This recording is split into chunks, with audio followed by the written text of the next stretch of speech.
Здравейте! Защо е толкова трудно да идентифицираме идеалния си клиент? Всички експерти по продажбите твърдят, че задължително трябва да знаете към кой точно клиент продавате, за да сте максимално ефективни като бизнес организация. И въпреки, че има съвсем точни указания как да формираме профила на идеалния клиент, огромна част от бизнеса адресира своите продукти и услуги просто към всички. Всички знаем, че теоретично и практически това нещо е грешно, но въпреки това го правим. Какви са причините? Причина номер едно да грешим в идеалния си клиент е, че почти всички възприемаме бизнеса като състезание, от което наградата, разбира се, е печалбата на фирмата. И понеже печалбата е свързана с продажбите, винаги остава съмнението, че ако изрежем част от клиентите и се насочим само към идеалния профил, може и да не продаваме достатъчно.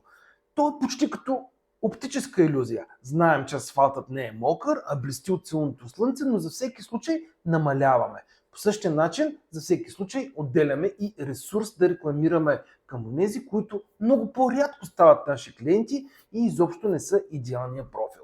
Естествено, отделяме ресурси за тяхното обслужване, задържане, въпреки че купуват много по-малко от всъщност идеалните ни клиенти. Причина номер 2 е инерцията на навика. И това е още един повод за една много сериозна битка с нашето собствено аз, която трябва да бъде проведена. Разбира се, аз мога да се поставя на място на всеки бизнес собственик. Изградихте бизнеса до тази точка, в която сте в момента. Вече печелите и макар, че имате усещането за тъпчене на едно място, не искате да променяте отново всичко. Колелото се е завъртяло, точно хванахте ритъма, разбира се, не печелите толкова колкото искате, но пък извървяхте много трънлив път, все сте заети, нямате много време за работа, макар че се водите собственик на бизнес и би трябвало да сте уж свободни. Но пък вече разполагате с повече пари от преди. Хем е добре, хем чувствате, че нещо не е точно както трябва, обаче трябва ли отново да минавате през всичко или е по-добре, щом работи, да не го пипате, да си крутувате и да сте доволни от постигнатото. Това е, хора. Страха и навика пречат да преминем на по-високо бизнес ниво. И никой не трябва да се самообвинява, защото така е с всички хора. Нашето съзнание работи по този начин.